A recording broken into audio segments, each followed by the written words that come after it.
Greetings and welcome to Marriage Talk. We're glad that you can join us again today.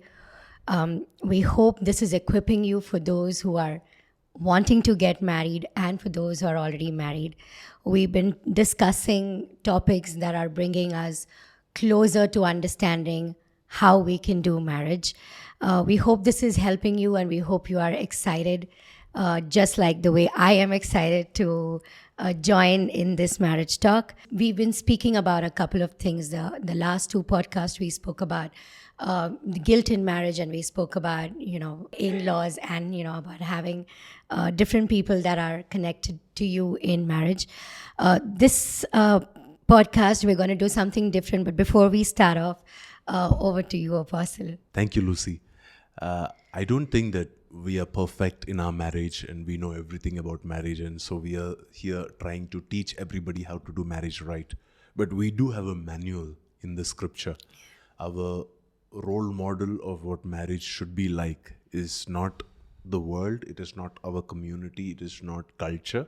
It is what God has prescribed for us in His Word. And we take the word very literally, and that's our role model, and that's where we take inspiration and help from. And so at no point should you look at any of us and think that we've got it all figured out and we have all the answers and we are here trying to give you all of the answers that we have. That's not true. We are all here trying to search scriptures to understand how to do relationship better. God is the author of relationships. God is the author of marriage. He's the one who instituted marriage. Amen. So we are all here trying to figure out how to do this well and how to do it in a way that really pleases, honors, and glorifies God. Thank you, Apostle Priji, for bringing that. The topic that we're going to talk about this time is going to be on communication in marriage. But I'm just going to draw as to why I want to talk about that, because the last time we did a podcast, we spoke about, the guilt in marriage, and you brought up something very beautiful. You spoke about how before we can communicate with our spouses, how we need to first take that conversation to God, and then, how we can bring it in front of our spouses and how it can be more effective, or rather how it can be more soothing, because we know we've received help from God. And that was beautiful. In my 15 years of marriage, I have not practiced that, but I do intend on doing that. And so the first question coming on communication is, how and why is communication important in marriage? Because, we spoke about how we need to speak to God, but at the same time, how and why is it important even, in a marriage setup? I think if we get communication right, if we can figure out how to communicate well and figure out how to communicate in a manner that really expresses what's happening within us, and it's also a language that your spouse can understand, then I think a good 80 to 90% of struggle in marriage will be over. Because the one reason why we have misunderstandings is because we've not learned to communicate effectively. We've not understood each other's languages. We've not understood each other's perspectives, or we've not understood the background that one person comes from. And that's why if we can get communication right, then it can sort out so many of the issues. Because most times a disagreement or a fight or a lack of oneness, it comes because there is no agreement at a very foundational level. See, when we walk with God, when we want to grow in intimacy with God, what's the first thing that we tell somebody? Go and spend time in prayer. Why? Because prayer is communication. Prayer is you speaking to God, and you're also letting God speak to you. And that's the way to build and develop intimacy with God. Now, yes, you can develop intimacy with God through other things as well, but there's nothing that can replace the power and the place of prayer in a Christian's life. Yeah. And the same thing is communication in a marriage. That is, if we skip communication, if we deprioritize communication in marriage, then we can be sure that this will be a dead marriage. It will be a marriage with no permanent results. It will be a marriage which is not going anywhere. And that is why communication is very essential, and communication is key. It is foundational, it is basic. Now, if the goal of marriage is oneness, because that's what God said, that they leave the father and the mother and come together and they become one flesh. If that oneness is the goal of marriage, then that oneness requires for exchange of ideas, exchange of emotions, exchange of thought processes, exchange of what each person is going through. And in that exchange is that oneness forged. And that's why it is so vital that every couple, every married couple, even those that are unmarried and are working towards marriage, that they have a high priority for communication, and they learn how to communicate well, and they learn how to communicate in a way that the spouse or the partner, they understand. They are able to perceive what you're trying to say. Because see, if I try to speak to you right now in a language that you don't know, no matter how much you respect me or how much you value me, you are going to go out of here very confused. You're going to be wondering if I really said something that is going to be for your benefit or not. I can be talking the bestest things about you, and yet you will go out of here very confused, very upset or frustrated that you didn't understand anything that I'm trying to tell you. And that's the same thing about marriage. It's not like the husband or the wife, they have a negative intention towards their spouse. But if the way we communicate, if the language that we use to communicate, if the way that we express what we're really feeling and going through, if that is not in line with what the spouse is going to understand, how they perceive certain words and certain things, then you failed in communication.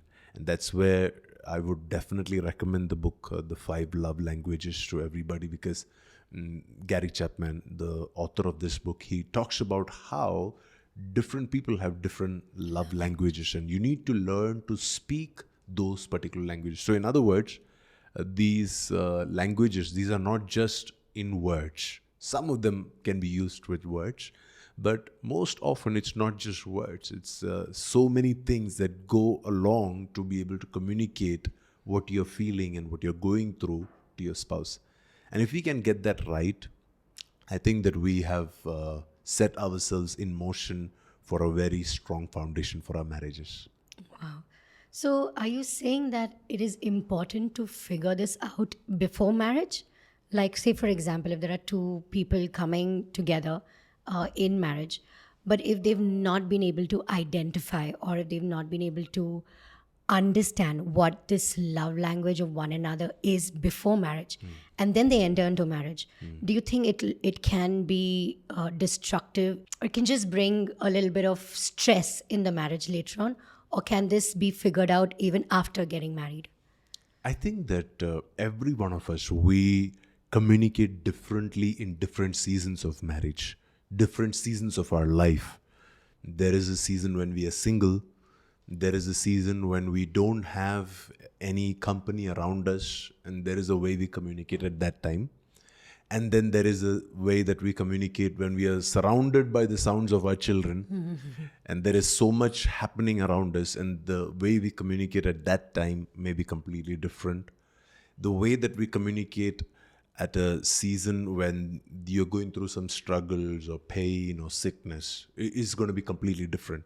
If you just observe somebody in your home that you love and you journey closely with, you will know that when they are sick, they are a completely different personality. Yeah. And when they are happy, they are a completely different personality. So if you just say that, okay, I learned this person, I figured communication before marriage, and I've done my job well, then you've got it wrong, because communication is something that we have to keep working on in every season of marriage. In other words, we have to learn to adapt and grow in every season to understand what is my spouse speaking right now, how is he communicating right now, what are his needs, and what is he or she feeling right now, and how can my communication help and meet that particular need. Usually our goal of communication is just to express what we are feeling and what we are going through. But have you thought about how to communicate in a way that it meets, that it actually satisfies or quenches the need that your spouse has? Wow. Even your spouse is Yeah. going through discouragement. Even she is going through so many mind attacks and battles within herself or himself. How can your communication also help to provide answers and solutions and comfort and strength for your spouse? When we think of communication as something that, hey, I feel like this or I think like this, it's just about expressing my viewpoint, then I think that we are not looking at communication in its full picture. Communication is not only to express yourself, it is also so that your communication can be used by the Lord to help heal and bring answers and solutions. If you read the book of Proverbs, it's full of scriptures of how one wise word, one sentence spoken from a kind heart, spoken from a gentle place, Yeah. it can heal someone else. It can bring solutions. It can bring answers to someone else. So it's necessary that you look at communication not just as something you use to tell others, tell your spouse what you need, but you also look for ways to meet your spouse's need. And that is why we have to learn to evolve in every season. So if you're not yet married, you have to learn to understand what is your fiance going through right now. After marriage, you have to study your spouse in every season. Not just be so focused on yourself, but study your spouse in every season. And accordingly, you will learn to communicate and communicate better. If you're so self-obsessed that you're more aware of your feelings and what you're going through than what your spouse is going through, then you wouldn't be able to communicate in the manner that God wants us to communicate. And that's why Jesus said, don't judge, judge yourself first. Don't judge one another, but you judge yourself. So what you're doing is not to point fingers and say, hey, I didn't get this from you, or I didn't, get this help. You're trying to look at, okay, how can I help my spouse? How can I use my words to encourage and build and strengthen my spouse? And such a communication, such a conversation will also have that part where you open up your vulnerable side and you say that, I feel this part of my life is not met because of whatever we've been going through. There is definitely space for you to express your vulnerability, your failures, your struggles. But if it's only that, then it can be a very draining thing in that relationship. Because can you imagine having a friend who talks only about himself or herself, only about what they are going through, Yeah. and they have no clue about what you are going through, or they have no clue about what you need? And that's a communication, or that's a friendship that you wouldn't really want to carry on all through your life, because that's almost a one-sided communication or a one-sided friendship. And that's why marriage and communication in marriage, the goal cannot just be myself. It cannot just be what I'm going through, what I am feeling. It has to be also, how can my communication bless and encourage my spouse? And that's why we have to learn to evolve and grow in every season of our marriage.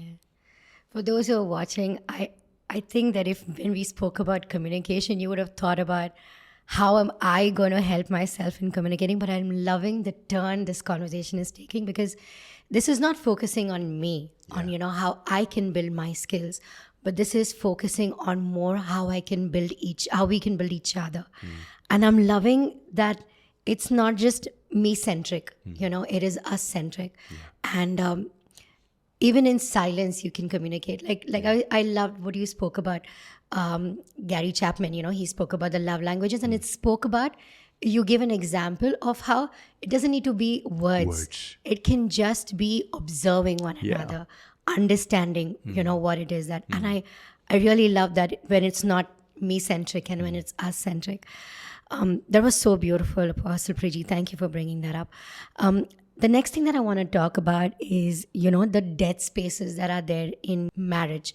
Sometimes these dead spaces come because they may be arguments, misunderstandings, fights, or just, um, over a period of time where you feel like you're not being understood.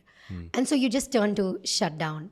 And, the other one feels they're not being heard. Or how do you get over these dead spaces? How do you break out of, just being like, it's just being passive aggressive, Yeah. basically? How do you get out of that? How do you break? I think that that's a huge poison in marriage. If there is a lack of communication, and if there is a place you've reached where you're not able to communicate, or you're not being understood, and you've lost the desire to communicate now Yeah. because of all that you've gone through as a married couple, and you've reached a place where you don't have the drive to communicate at all, then this will become a bitterness which will poison your marriage and hurt it permanently. And that's why you have to treat it like something that requires urgent attention. You can't let it just go on and on and on. The Bible actually says, don't let your sun go down on anger. Make sure to resolve it before the end of the day. And there are certain things that requires more than a day, but it still requires for you to bring down your anger, bring down your conversation to a place that you say, okay, I don't completely agree with you, but let's settle this for now and we'll revisit the conversation at a later point. And you're still able to work with each other, you're still able to serve each other, you're still able to love each other, even when there is a point of contention, even when there is a point of disagreement, even when there is a point where you don't completely understand each other well. And it's okay to do that, because we are not like machines that will have a one stop fits for everything, that you just load a particular software and everything will get sorted. We are human beings, and some of us have very complicated emotions and personalities and ways of expressing things. And it is going to be a process, it's going to be a journey to really work on every aspect of our lives. And that's why, even when you don't have solutions, we have to learn to kill that dead space. That we don't allow that foothold for the enemy to come in and sow a negative word, to sow a negative seed.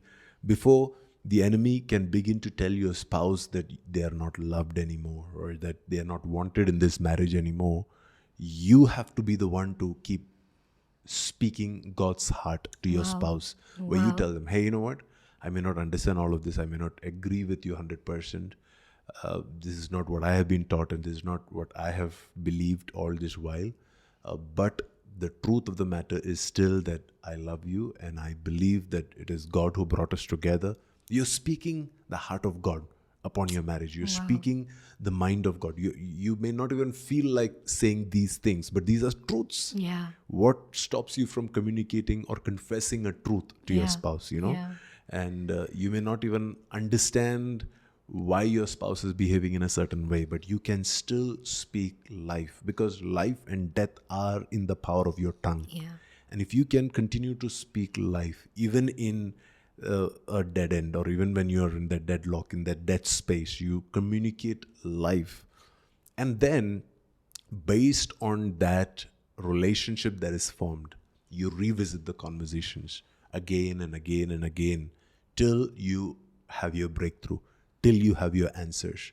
See, the challenge with a lot of people is that we develop a sense of bitterness or contempt in our heart because of communication that are from very negative spaces. One particular example that I can think of is David and Michal. The Bible says that when David was dancing before the Lord, his clothes fell off, and he danced in a very Undignified. undignified manner. And Michal, the Bible says, she despised him in her heart. In First Chronicles, if you read the same story in First Chronicles, it says she despised him in her heart.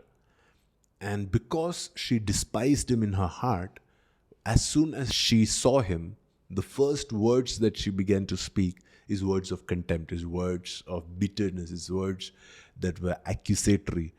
And now there is a dead space that's developing in their marriage.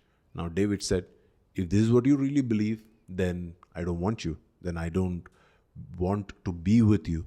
And the next verse it says, after that, Michael never had any children, which means their physical intimacy, their spiritual intimacy, their emotional intimacy, everything broke from that point. Wow. Because this lady, she developed the negative feelings in her heart, and she began to express it in a way that will quench the man of God, will quench the king. Now, I understand her feelings. I understand what she is asking. She's saying, I don't want the young woman in our nation to see what only I can see or what only I should be seeing. You know, that's completely logical. What she's expecting is... She did have a point. She did have a point. And yet, the way she expressed it with so much contempt and so much, bitterness, that is what shut that door. That is what caused that dead space to now develop. And now that dead space brought a complete stop in the marriage, a complete disconnect in the marriage. This was a dysfunctional marriage after that point, because they stayed married. Like Michael didn't leave the house or David didn't kick her out. David still continued to provide for all of her needs. And yet there was no relationship. It was a dysfunctional relationship because the communication broke down because of the way that one person communicated. Now, on the other hand, if I'm talking about David's side, David could have at that point been a little more kinder and gentle and generous and trying to lead her to the Lord, lead her to understand why he's doing what he's doing. And I think that David could have handled it better. And yet David said, okay, if this is what you are going to attack, if this is how you're going to speak to me, then I'm closing my heart. I'm closing my doors. I'm closing my relationship to you. And I think that we have to be very careful of how we respond to bitterness, how we respond to hurts, how we respond to harsh words. I mean, no one is perfect, right? Exactly. We will all have our weak moments where we say things that are hurtful. We will all have our moments when we say things that we regret for the next 5 years. Can you imagine if somebody like an anointed man of God like David, who is now holding that against you for the next whole life, saying, you said this so on this day, on the day which is the most amazing, most anointed, most glorious day in Israel, this is what you said about me. And he's now holding it against his wife, because of which the marriage broke down. On the other hand, this is the guy who is after the heart of God. Yeah. He could have brought healing in the marriage. He Yeah. could have brought healing in the relationship. And yet he chose to just withdraw and allow that dead space to come in. So I think we have to learn the art of communicating, and we have to learn the art of responding to negative communication. We have to learn the art of not allowing that extra space in marriage. All of us need our space. Sometimes we need time to process what we're going through, and you may take a day or two to just be a little more quieter than usual and to just process and come back. That's all right. But as soon as this processing becomes bitterness and contempt and despise towards your spouse, and now you're just withdrawing and you're pulling away from your spouse every time, then you're allowing the enemy to creep in. You're giving too much space, and it's just a matter of time before the enemy will start taking advantage of it. And that's why this is a poison that we cannot take lightly. If we allow it to just wander around unattended, that we allow it to happen too many times in a course of a year or a course of a month or a course of a week, too many times there is this dead spaces that's coming in the communication, then we are in a very dangerous place. From what I understand is, like the world says, it takes two hands to clap. Well, in the example that you've given, it did take two hands to clap. It did. However, it can even make a difference if one of them could have chosen to communicate differently. Yeah. So very often we point fingers at our spouses saying that you could have done it better, you could have said it like this, or you could have said it like that. However, what is it that you are doing to make it better? So that's what I understand, that even though it does take sometimes two hands to clap, one person can make a change, course, one for person sure. can make a difference, and as much as we are talking about all these amazing ways in which we can communicate and the understanding that we can get in communicating, do you think there are also conversations or communications that we have that can just kill certain beautiful settings of having communication? Like, for example, they just call conversation killers.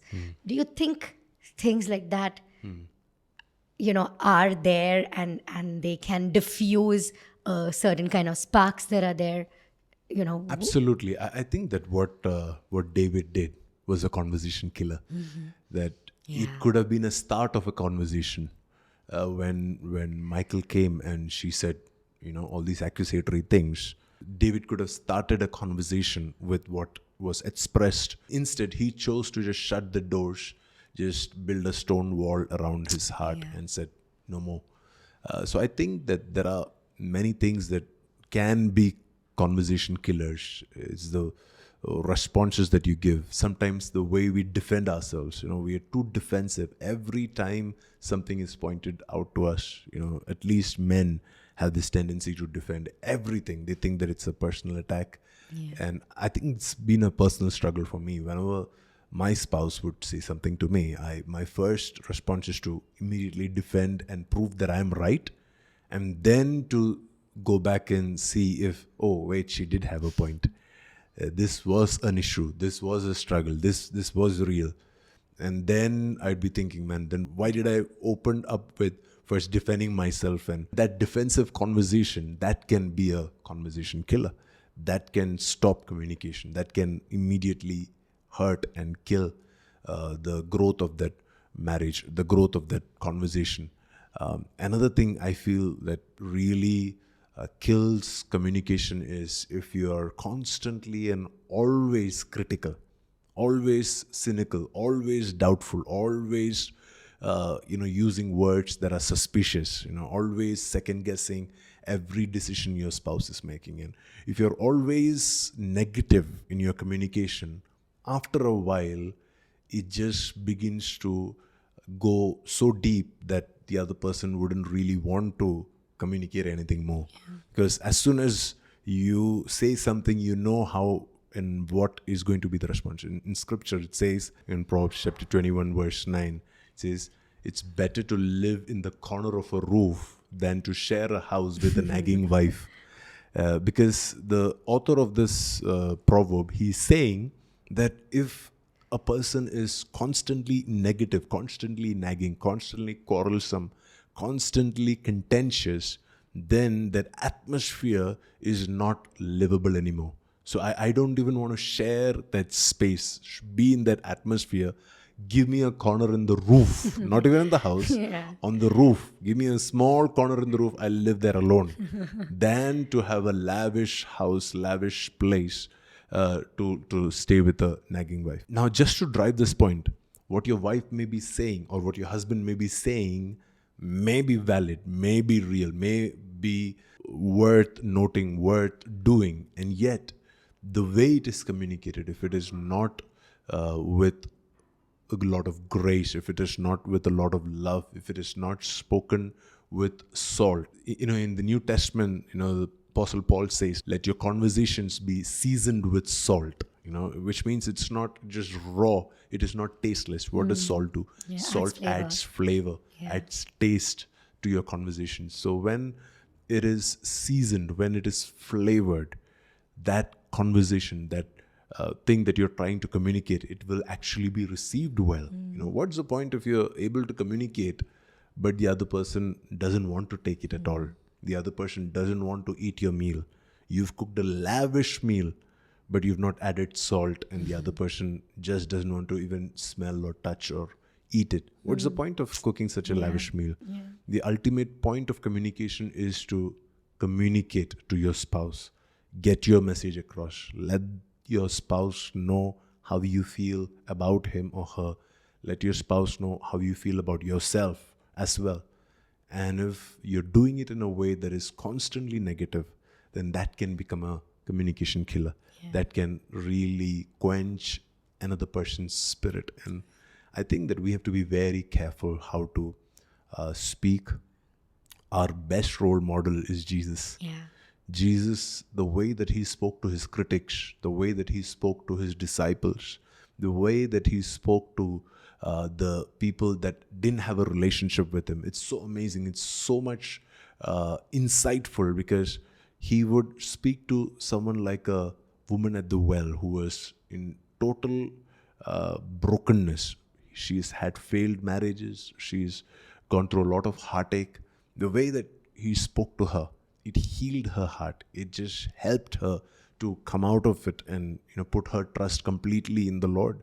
The way that he would speak to a Pharisee like Nicodemus in the middle of the night, it caused him to go back and now become an advocate for Jesus to his colleagues. The way that Jesus would speak to his disciples and teach them and train them, these guys became world changers after the time of Jesus. Communication is everything. You can either make your spouse or you can break your spouse with your communication. Life or death, both are in your hands. How you communicate, it is going to build an atmosphere in your home. Please remember, your children are going to imitate your communication style. Whatever you say, however you speak to your spouse is how your children are going to speak to you. If you're arrogant and rude and critical and cynical in your communication to your spouse, please wait and watch how your children are going to pick it up. And before you know, they'll start doing the same thing to you. And that's the part that we don't want to face. We can take it when it's coming from a spouse. But when children begin to learn the same thing, it's a very dangerous place. And that's why we have to learn to keep negativity out of communication. We can actually speak truth and speak it in love. I love how you spoke about, bringing flavor, because imagine having a conversation with no flavor. I mean, we know of people who are so much fun to talk to, but suddenly when everything gets serious, the fun is out of the window. Similar with marriage, right? I mean, that your conversations can be fun. They can be interesting. They can add flavor. But suddenly, because it's a conversation, because it's a confrontation, everything gets so serious. And we forget about having fun in marriage, and that is something that even our kids can pick up. Like if they've noticed that, my husband and I have fun in the conversations that we have, even if it's a serious conversation, there's nothing wrong with cracking a joke now and then. I'm sure Jesus had that with his disciples. He was not a very serious man as much as we have portrayed him to be, but he was a fun person. I mean, I enjoyed this conversation, Apostle. Thank you, Lucy. so much. I think that these questions are very important for us to ask ourselves and to just go back and meditate on ourselves and inspect ourselves and study ourselves and see what pattern of communication do I have that is hurting my spouse, which is self-obsessed or which is a conversation killer, or what areas of my life am I communicating in a way that it is filled with contempt towards my spouse, and am I allowing my feelings to take the better of me, and I'm not speaking truth, I'm only speaking my feelings. If we can just go back and inspect ourselves, introspect ourselves, and make ourselves a little better in our communication, till the next time we catch up again. That'll be amazing. Thank you, Apostle. I love the conversation. This is something I'm going to implement from now on. Like, I just don't want to be a fun person in general. I want to be a fun person in my marriage. And I want to bring flavor to my marriage. And so much of what, gold that you spilled on the table today, we hope we can all catch that and walk with it and, get better in our communication and marriage. Thank you for watching. For those who have tuned in, thank you for listening. We hope you enjoyed this conversation. If you do have questions, like we've said before, please do write to us. We would love to inculcate those questions in our next conversations. Until the next time, we will see you again.